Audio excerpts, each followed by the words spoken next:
é uma charada envolta em mistério dentro de um enigma. Foi assim que Winston Churchill, em 1939, definiu a atuação dos russos. Uma charada envolta em mistério dentro de um enigma. O que ele disse sobre os russos pode facilmente ser aplicado a algumas pessoas. Tem gente que parece que é uma charada envolta em mistério dentro de um enigma. Sabe, gente imprevisível? Gente que você não imagina o que pode fazer. Gente enigmática e, por que não dizer, até mesmo insanas. Tem muita gente assim. Você conhece gente assim? Interessante que algumas pessoas, antes mesmo de nascer, já têm sobre si uma projeção de vida bem-sucedida. Veja, eu estou me referindo a projeções, não a escolhas. Alguém pode ter sobre si uma projeção de vida bem-sucedida, mas pelas suas escolhas caminhar numa direção totalmente oposta. E isso é o que mais acontece. Mas, se nós fizermos um exercício simples, você vai perceber que essas projeções muitas vezes se configuram de forma muito correta, muito positiva. Pense comigo no profeta Samuel. A sua mãe foi Ana, uma mulher estéril, que faz um voto, uma oração a Deus, e esse voto diz que se ela conseguisse engravidar, gerar uma criança, ela dedicaria essa criança ao Senhor, 100% ao Senhor. Qual era a projeção de vida para o pequeno embrião gerado por um milagre divino? Bom, as melhores. E de fato foi. Samuel foi um grande homem, um grande profeta. E desde cedo, desde pequeno, foi criado nos corredores da casa do Senhor. Pense comigo num segundo exemplo. Vamos pensar em João Batista. João Batista, a Bíblia diz que seu pai se chamava Zacarias, era um sacerdote. A sua mãe, Lucas, no capítulo 1, no verso 5, diz que era era da linhagem de Arão, ou seja, também era uma sacerdotisa.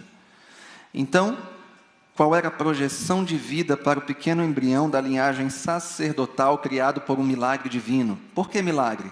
Porque Isabel também era estéril. Bom, as perspectivas, as projeções eram as melhores, e de fato foi. João Batista foi o precursor de Cristo. João Batista foi quem anunciou a vinda do Messias. Agora pense comigo num terceiro exemplo. Vamos pensar em Sansão. Filho de Manoá com uma mulher, adivinhem só? Estéril. Seu nascimento foi anunciado por um anjo.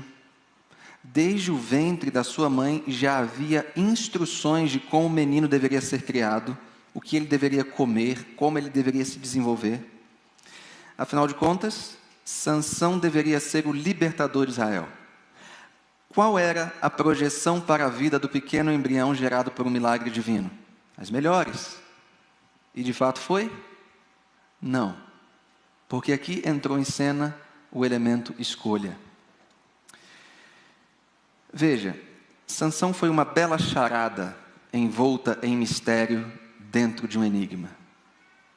É difícil entender a vida de Sansão. Que sujeito incrível. Quando a gente vai estudando as páginas da Bíblia, especialmente no que se refere à história desse homem, a gente percebe que algumas das suas atitudes são, no mínimo, inexplicáveis, imprevisíveis. Sansão combatia as batalhas do Senhor durante o dia e à noite transgredia os mandamentos. Como é que isso pode? Abra sua Bíblia, se você tem uma aí, ou quem sabe o seu smartphone, no livro de Juízes, no capítulo 13. Juízes, capítulo 13. Deixa a sua Bíblia aberta aí. O livro de Juízes, ele traz um contraste muito grande com o livro anterior, Josué.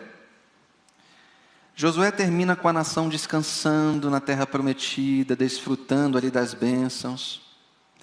Agora, iniciamos Juízes com o retrato de Israel sofrendo invasões, escravidão, pobreza, guerra civil. O que foi que aconteceu?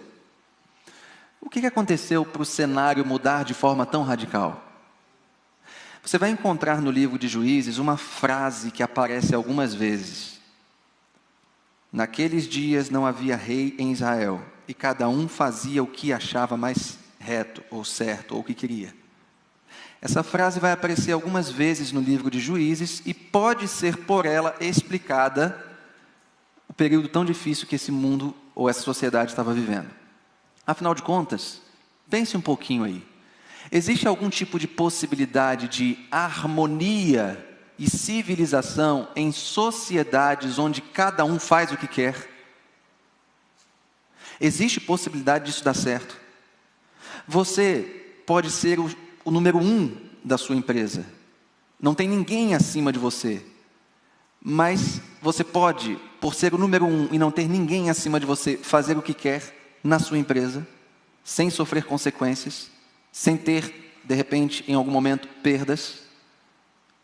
Você pode, por exemplo, conviver dentro de uma comunidade, de uma igreja, e aqui fazer o que você quer, do jeito que você quer.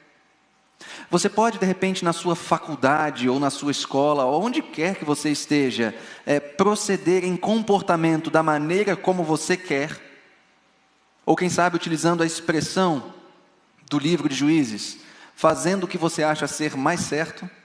Há possibilidade de harmonia dentro dessa filosofia? Em Deuteronômio capítulo 6, nós encontramos uma descrição das responsabilidades fundamentais de Israel. Eu cito 4 aqui. A primeira delas, amar e obedecer a Deus como o único Senhor. Segundo, ensinar aos filhos sobre a lei de Deus. Terceira responsabilidade, demonstrar gratidão pelas bênçãos do Senhor. E quarta responsabilidade que eu encontro em Deuteronômio capítulo 6, separar-se da adoração dos deuses pagãos na terra de Canaã. Infelizmente, as gerações seguintes falharam em todas essas responsabilidades. Todas. Das duas, uma. Ou a geração mais velha, mais antiga, deixou de instruir seus filhos e netos, ou as novas gerações recusaram-se a obedecer, por sua própria vontade, às leis de Deus, e escolheram seguir seus próprios caminhos. Não tem como fugir disso aqui. É essa a direção. Qual foi o reflexo disso? Cada um faz o que quer. Cada um faz o que quer. E aqui nós temos um sério problema. Não dá para viver fazendo o que a gente quer. Não dá. Veja, esse é um erro gravíssimo. Os problemas morais da humanidade, eles sempre surgiram em uma época onde as pessoas decidiram burlar as leis de Deus e agir de acordo com a sua própria vontade. Sempre foi assim. Por conta disso, desse padrão de comportamento, o povo de Deus foi entregue nas mãos do inimigo, ou seja, do povo filisteu. E nesse contexto de Juízes 13, foi o mais longo período de opressão nas mãos dos inimigos de Deus. 40 anos. Para que esse problema fosse resolvido, Deus, com a sua infinita misericórdia, começa a levantar homens e mulheres, que foram chamados de juízes, para libertar o povo. A função deles era libertar esse povo que havia se desviado dos caminhos. Sansão foi um dos mais conhecidos líderes de Israel, juízes de Israel. Nós conhecemos a história de Sansão. Ele tinha uma missão especial, libertar o povo de Deus. E nós sabemos muito pouco sobre a infância dele. Nós sabemos, aqui através do verso 24, que ele era abençoado, que ele era abençoado pelo Senhor. Veja o que diz aí o verso 24 do capítulo 13. Depois deu a mulher à luz a um filho e lhe chamou Sansão. O menino cresceu e o Senhor o abençoou. Embora nós tenhamos pouquíssimas descrições sobre a infância de Sansão, o que nós temos é mais do que suficiente. Ele cresceu e o Senhor o abençoou. Tá bom? Cresceu e o Senhor o abençoou. Mas veja, Sansão seria a ferramenta de Deus para libertar o povo. Era um juiz libertador. Sansão, desde o ventre da sua mãe, já havia sido consagrado, separado. Aliás, ele foi submetido a um voto na Bíblia, que é conhecido como voto de Nazireu, ou voto do Nazirado. O que é isso? Algumas características de pessoas que eram submetidas a esse modelo de voto, para ser separado, consagrado, elas eram orientadas a, em hipótese nenhuma, entrar em contato com algum tipo de bebida forte. Não poderiam, por exemplo, cortar o cabelo, não poderiam tocar em algum tipo de cadáver. Se você quiser conhecer mais sobre esse modelo de voto, você pode em algum momento abrir a sua Bíblia em Números capítulo 6. Ali você tem uma descrição mais detalhada do voto do Nazireu. O próprio João Batista foi submetido a esse voto, o próprio Samuel foi submetido a esse voto. Mas é interessante que esse voto, ele representava um período de tempo. Mas no caso de Sansão, deveria ser para toda a vida. Sansão seria nazireu por toda a vida, ou seja, ele nunca poderia beber bebida forte. Ele nunca poderia tocar em um cadáver. Ele nunca poderia, em hipótese alguma, cortar os seus cabelos. Por quê? Porque era um voto para a vida inteira. E o nome de Sansão já trazia o significado para o povo. Sansão significa ensolarado. Alguns chamam de pequeno sol, brilho. Por quê? Porque naquele momento a sociedade vivia em trevas, em escuridão. Sansão deveria trazer no seu nome a esperança para aquele povo que estava em trevas. O livro de Juízes registra alguns dos grandes feitos de Sansão. Você que conhece bem a história sabe que ele provavelmente foi o homem mais forte que já viveu nesse mundo. E era uma força que provinha do Senhor. A Bíblia diz que ele matou um leão com as próprias mãos. Alguém aqui já matou um leão com as próprias mãos? Se alguém levantar a mão e falar que já, eu vou me assustar. Veja, Sansão, ele matou 30 homens filisteus porque ele perdeu uma aposta.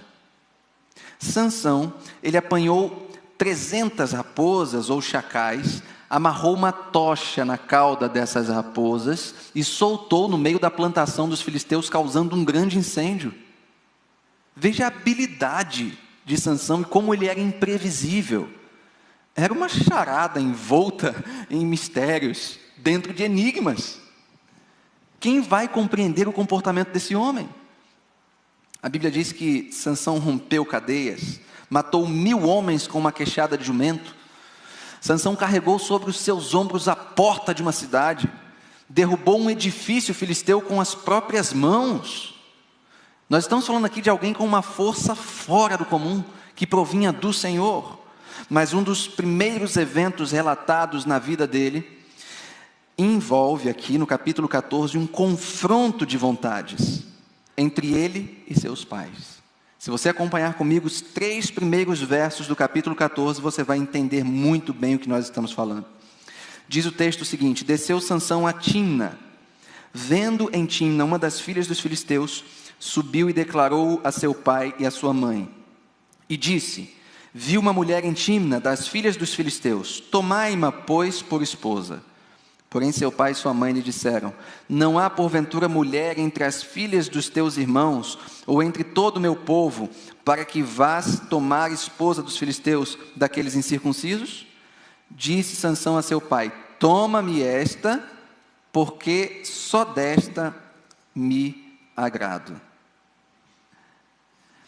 Tem um antigo poema que diz assim: avisado foi ele sobre a moça, avisada foi ela sobre o rapaz. Se mesmo assim der em casamento, nenhum conselho resta mais. Cabe perfeitamente na vida de Sansão. Seus pais o avisaram.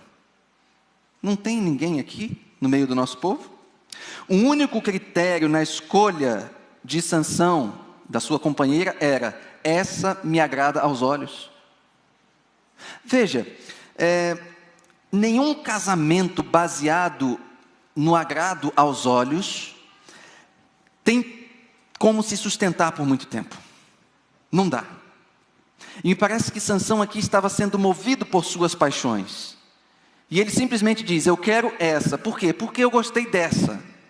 Aí seus pais o aconselham: mas não vá por esse caminho, mas eu quero essa. Eu gostei dessa.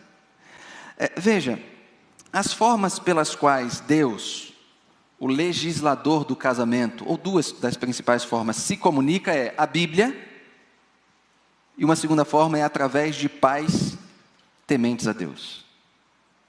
São duas formas, e nós não podemos ignorá-las. Tem um texto escrito por uma mulher cristã adventista chamada Ellen White. No livro Lar Adventista, ela menciona o seguinte: se desfrutais a bênção de ter pais tementes a Deus, procurai deles conselhos. Está claro aqui, não é? Se você tem a bênção de ter pais tementes a Deus, procurem deles conselhos. É impressionante como os casamentos hoje são tratados de forma tão superficial. As escolhas hoje não são mais feitas com base na vontade de Deus, mas na própria vontade. Eu me agradei desse, eu me agradei dessa, e eu sigo por esse caminho. Sem buscar um conselho divino, sem buscar a opinião de pais tementes a Deus. Amigos, o resultado é que cada vez mais casamentos são desfeitos antes de que algum tipo de ajuda possa ser enviada. Nós vivemos numa sociedade onde as pessoas se isolam de tal forma e não buscam ajuda, e quando a informação chega já é tarde demais. Casamentos são desfeitos, lares são destruídos, e isso escapa por entre os nossos dedos sem nem sequer nós sabermos. Ao seu lado, nesse momento, pode ter um casal passando por um problema. Talvez você esteja passando por um problema. E as ajudas não são enviadas porque simplesmente nós negligenciamos a busca pela palavra, quem sabe por um auxílio profissional ou até mesmo um auxílio pastoral. Eu me lembro que em 2013, quando eu comecei o ministério, eu comecei solteiro, eu era noivo. E eu tinha muita vontade de que alguma família algum dia me convidasse para poder fazer algum aconselhamento pastoral. Algum casal, de repente, né? Mas era muito difícil, imagina, eu começando o ministério, de que um casal pudesse buscar conselho de um pastorzinho que estava começando ali, sem nem sequer ser casado. Isso é complicado. Que experiência eu poderia passar para eles? E eu lembro que era um sábado à noite, e o mês era maio. E mais à frente você vai entender por que eu estou falando do mês exato de maio. Eu voltando para casa do trabalho, das atividades, no sábado, e o telefone toca. Era um líder de uma das minhas igrejas. Eu tinha 9 no meu primeiro distrito. E aí ele me ligou, extremamente exaltado, dizendo assim: pastor, o senhor tem que me ajudar. A minha mulher está dizendo que vai sair de casa. Eu não sei o que eu faço, já tentei convencer e ela está dizendo que vai sair. E eu falei assim: amigo, calma, vamos conversar. Não, pastor, o senhor tem que me dar um jeito, o que o senhor tem para me dizer? Eu falei assim: não sei. Calma, deixa eu chegar em casa, e lá você me liga.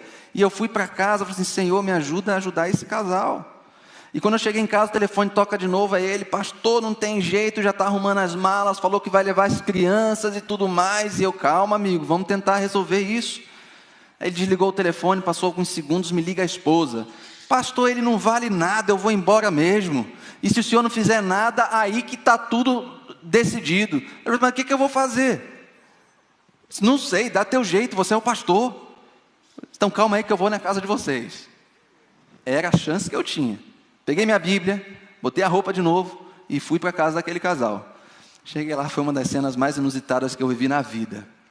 Sentei no sofá, de um lado ele, do lado ela. E começa. Vamos lá, o que está acontecendo? E ele fala, porque ela faz isso, ela faz aquilo, essa mulher não me respeita, essa mulher não está nem aí para mim, ela não me ama mais, só quer saber das crianças, e blá, blá, blá, blá, blá, blá. E eu, calma. E eu não conseguia falar. E daqui a pouco ele virava para mim, mas a culpa é dela. Eu disse, não, mas ele é que é acomodado, e aquela discussão de lá e de cá, e eu, Jesus, o que é que eu estou fazendo aqui? Quando a hora ia passando, quando já foi se aproximando de meia-noite, eu na casa daquela família, era um lugar perigoso, eu virei para eles, levantei e falei assim, olha, só um momento, estou indo embora. E aí eles disseram assim, calma aí, pastor, o senhor ainda vai falar para ajudar a gente. Eu falei assim,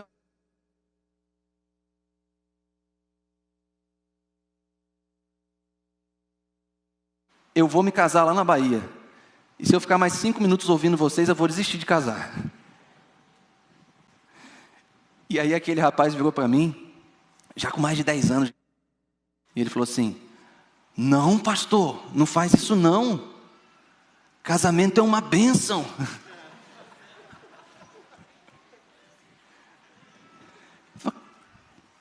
É? Casamento é uma bênção, pastor, não faz isso não, mas não parece que é.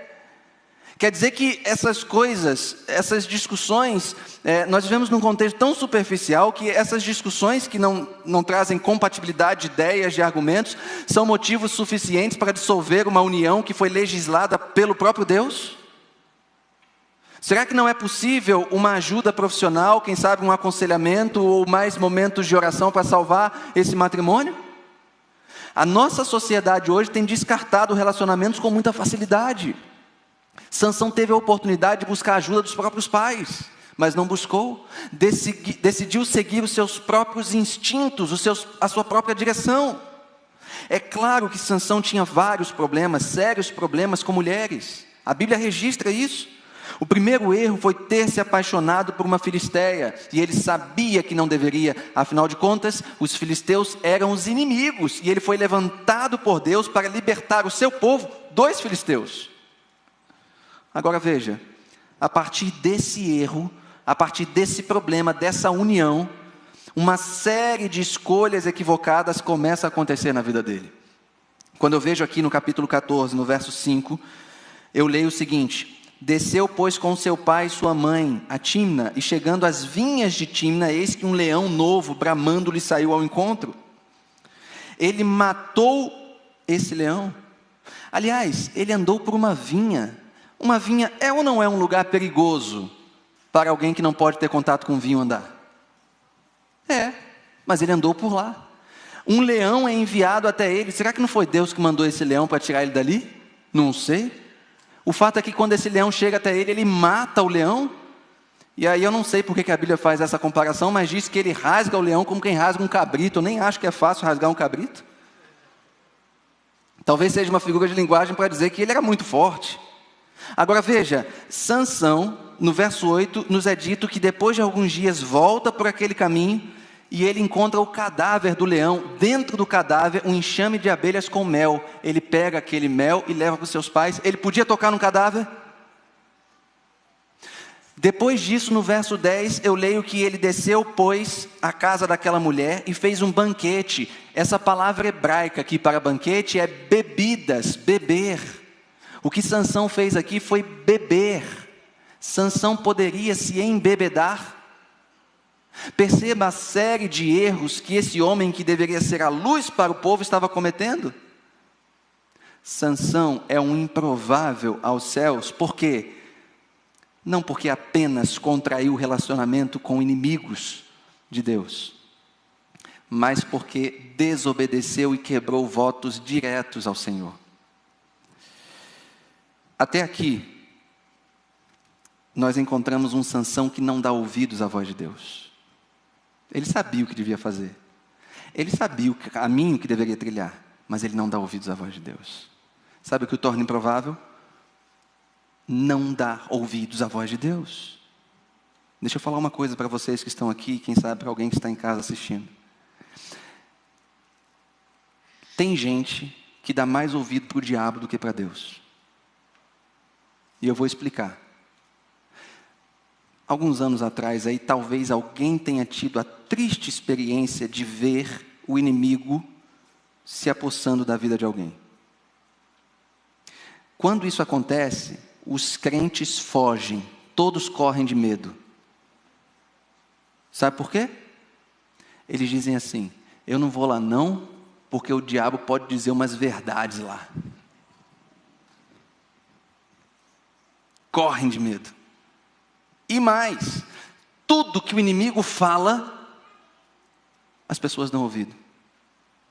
Se ele disser assim, fulano é um adúltero, todo mundo vai sair fofocando por aí dizendo, o diabo bem falou que fulano é adúltero. Fulano é um ladrão, ele bem falou que fulano é um ladrão. Todo mundo acredita, dá crédito. Tem gente que dá mais ouvido ao que o inimigo fala do que o que Deus fala. Aí Deus diz, vai por esse caminho, e você não vai. Deus diz, segue a minha orientação, e eu não sigo. O que nos torna improváveis a salvação é justamente o fato de não ouvirmos a voz de Deus. E Sansão foi negligenciando passo a passo a voz de Deus. Aos poucos, a luz que ele trazia no próprio nome foi se apagando, e as esperanças do povo no seu líder foi diminuindo e apagando também. Sansão começou brilhando forte e foi se apagando, apagando, apagando. Que ironia com o nome do líder que Deus escolheu. O capítulo 16 apresenta uma mulher chamada Dalila. Interessante que Dalila não foi o pior problema de Sansão. O seu pior problema foi não ouvir a Deus. Aqui no verso 20, depois de Dalila insistir para que ele revelasse o segredo da sua força, você conhece bem a história. Nós temos uma das passagens mais tristes de toda a Bíblia. Sabe o que diz o verso 20 do capítulo 16? E disse ela, os filisteus vêm sobre ti, Sansão. Tendo ele despertado de seu sono, disse consigo mesmo, sairei ainda esta vez como dantes, e me livrarei, porque ele não sabia ainda que já o Senhor se tinha retirado dele. A Nova Versão Internacional da Bíblia, ela traduz essa última parte da seguinte forma: mas não sabia que o Senhor o tinha deixado. No começo da vida é descrito que o Senhor o abençoou. No final da vida é dito que o Senhor o deixou. Amigos, ao longo dos últimos sábados, nós falamos de pessoas que vieram de fora. Raabe, prostituta, mentirosa, pagã, veio de fora. E ouviu, quando ela diz, temos ouvido sobre Deus e o que Ele fez, ela se converte. Mencionamos Naamã, de fora, um sírio. Naamã exalta o nome de Deus, é curado por um profeta de Deus, ele vem de fora. Agora eu não estou me referindo a alguém, um improvável que vem de fora, mas eu estou me referindo a um improvável que vem de dentro, por algum motivo sai, se afasta e tem a oportunidade de voltar. É alguém que tem a luz sobre a sua vida, mas em algum momento essa luz se apaga, e agora ele começa a fazer o processo de volta. Infelizmente o verso 20 diz que o Senhor o tinha deixado. Que cenário triste. Ele confiava tanto em si mesmo e nas suas capacidades que se esqueceu de Deus. Às vezes só funciona assim, né? É só no sofrimento e na humilhação que nós somos despertados para a realidade. Tem que passar por isso. Sansão foi um homem imperfeito, um pecador que caía, tropeçava, dava mau exemplo, deixava de honrar a Deus. Mas a Bíblia diz que ainda assim ele foi escolhido para ser um líder do povo. Deus não sabia que ele seria assim? Você acha que Deus não sabe o jeito que você é? Você acha que Ele não sabe das suas limitações? Você acha que Deus é bobo? Tem gente que se relaciona com Deus achando que Deus é bobo, que Ele não sabe quem eu sou de verdade. Deus não é bobo, Ele sabe quem você é, Ele sabe o que você vai fazer, Ele sabe aonde você vai cair, qual é a sua fraqueza, Ele sabe, mas ainda assim o escolheu. E como eu entendo isso? Eu entendo da seguinte forma, Paulo vai dizer em 1 Coríntios o seguinte, Deus escolheu as coisas loucas do mundo para confundir as sábias. Sansão era uma charada envolta de um enigma, dentro de um mistério, ou envolta em um mistério, dentro de um enigma. Eu não entendo por que Deus escolheu Sansão. Assim como não entendo por que Deus me escolhe. Mas por que Ele faz isso? Eu tenho uma explicação. Porque Ele enxerga o final. Ele enxerga o final. E a vida de Sansão, seu fim, ilustra que nem sempre um bom começo é garantia de um bom fim. Nem sempre. Tem um poeta norte-americano chamado Henry Longfellow. Ele diz assim: a arte de começar é algo formidável, porém mais formidável ainda é a arte de terminar. Por esse motivo, Salomão escreveu em Eclesiastes 7:8: melhor é o fim das coisas do que o seu princípio. Tem gente que começa muito bem. Tem gente que começa a trajetória espiritual muito bem, firme, animado, como uma luz. Mas ao longo do caminho negligencia votos, negligencia princípios, abandona os caminhos e aquela luz se apaga. O que importa não é o começo, o que importa é o final. O mais importante é o final. A verdadeira grandeza de um homem, ela é medida pela força dos sentimentos que ele domina, e não dos sentimentos que o dominam. Sansão não tinha domínio próprio, por isso ele era um improvável. Nós falamos aqui sobre mentira, nós falamos sobre orgulho, e agora nós falamos sobre domínio próprio. Ele não tinha, era dominado por suas paixões, ele precisava aprender a controlá-las. Spurgeon definiu muito bem quando ele disse que a sua vida foi uma série de milagres e desatinos. O final de Sansão foi dentro de um templo filisteu, com os olhos perfurados, fazendo uma última oração, que nós encontramos aqui no verso 28. E você pode acompanhar aí. Sansão, capítulo 16, verso 28. Sansão clamou ao Senhor e disse: Senhor Deus, peço-te que te lembres de mim e dá-me força só essa vez. Ó Deus, para que me vingue dos filisteus, ao menos por um dos meus olhos. É aqui que eu tenho ponto de encontro. É aqui. É aqui que a graça alcança o improvável. Aqui. Quando ele tem forças para uma última vez clamar ao Senhor. Sansão não vem de fora, ele vem de dentro. Ele estava aqui, mas ele saiu. E agora ele precisa arrancar forças, não sei de onde, para dizer: Senhor, só uma vez mais. Será que tem gente aqui, que começou aqui, começou bem, brilhando, mas a trajetória da vida ficou complicada, ficou difícil, e aí você saiu? E você precisa de forças para pedir uma vez mais: Senhor, só uma vez, me dá forças para voltar. Você entra aqui como um improvável e é alcançado pela graça divina. E se torna um provável candidato aos céus. Sansão entra na galeria dos heróis da fé, junto com Davi, junto com Abraão, junto com tantos outros. Por quê? Porque ele pediu forças uma vez mais. Será que tem alguém aqui hoje que precisa pedir: Senhor, me dá forças uma vez mais? Entre nós e Deus há uma ponte imensa. O que une essa ponte, o que nos une a Deus é essa ponte. O nome dessa ponte você pode chamar do que quiser, eu chamo de graça. Porque é a graça que nos resgata, é a graça que nos une, é a graça que completa aquilo que falta. É a graça que traz de volta aquele que se perdeu. Amigo, se tem alguém em casa ouvindo hoje essa mensagem, é essa graça que está te convidando a voltar. Fazer uma oração e dizer: Senhor, uma única vez, uma última vez, me dá forças, uma última vez, para voltar. Eu comecei aqui, mas eu saí, a vida ficou difícil, ficou complicada, eu preciso voltar. Essa graça transcende limitações humanas. Essa graça transforma homens e mulheres improváveis. Amigos, o que é uma vara na mão de Moisés? O que são 5 pedras na mão de Davi? O que é um punhado de farinha e azeite nas mãos de uma viúva pobre? O que são 5 pães e 2 peixes para toda uma multidão? É nada, mas Deus pega o nada para fazer algo. E é isso que Ele quer fazer por mim e por você hoje, nessa manhã. Você consegue entender essa mensagem? Vocês aí de trás conseguem entender? Conseguem? Vocês aí de cima conseguem?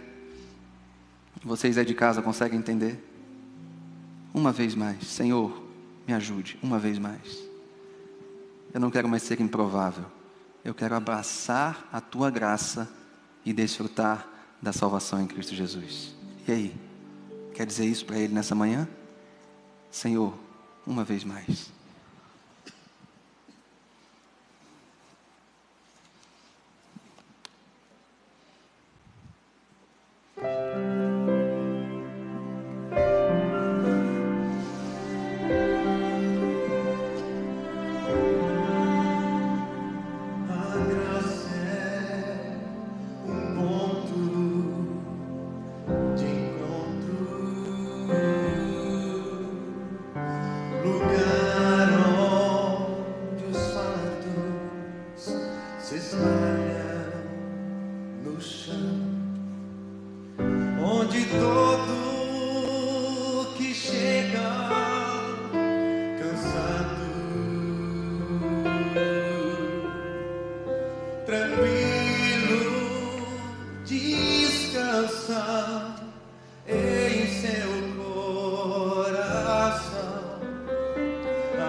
Perdão se recebe, se aceita, enfim. Pecado não se explica, pecado se paga, e Cristo pagou por mim.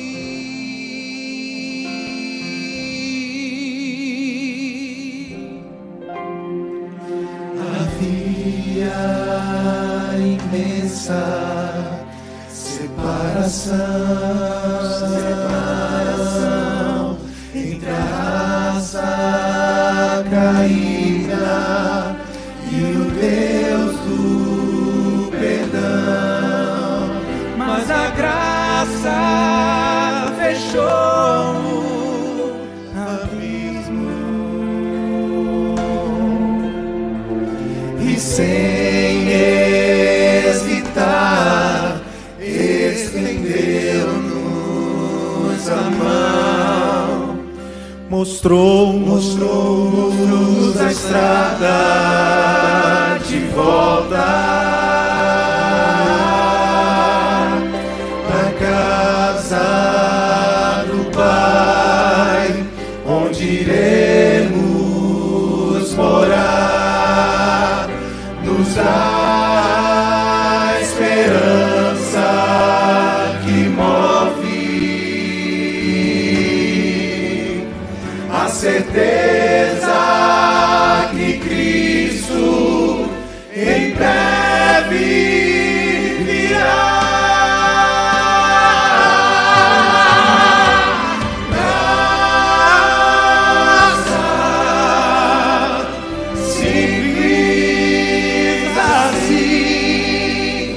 Perdão se recebe, se aceita, enfim. Glória a Deus.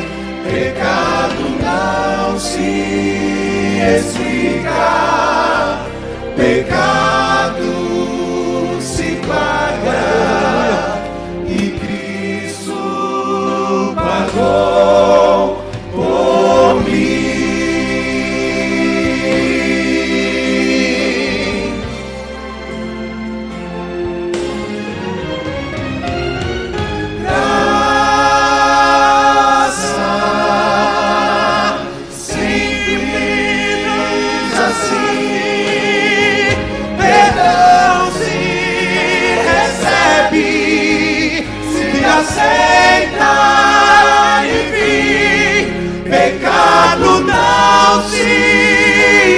explicar.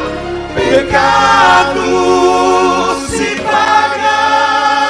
Ai, Cristo pagou por mim,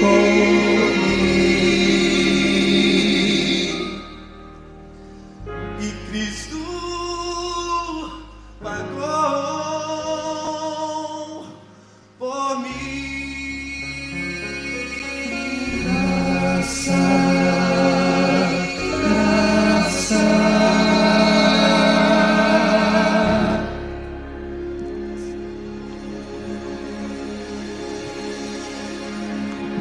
Você pode aplaudir essa graça de Deus por mim e por você?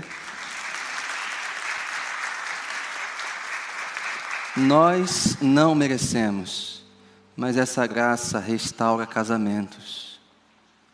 Essa graça busca aqueles que se foram, deixaram os caminhos para trazer de volta.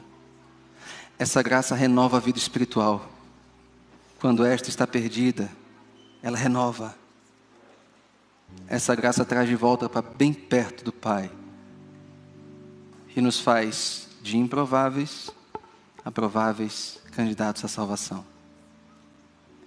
Você recebe essa graça hoje em nome do Senhor? Feche seus olhos, vamos orar. Senhor, nosso Deus, nosso Pai, o Senhor nos conhece, sabe das nossas limitações, mas louvado seja o Teu nome, porque a despeito disso o Senhor nos escolhe, nos usa e nos salva. Visita cada coração aqui. Se porventura alguém que por alguma razão permitiu que a sua luz se apagasse, mas está disposto a fazer uma última oração e dizer: Senhor, só te peço uma vez mais, só uma vez, dá-me forças. Senhor, não permita que nesta manhã, neste dia especial, essa pessoa deixe passar essa oportunidade.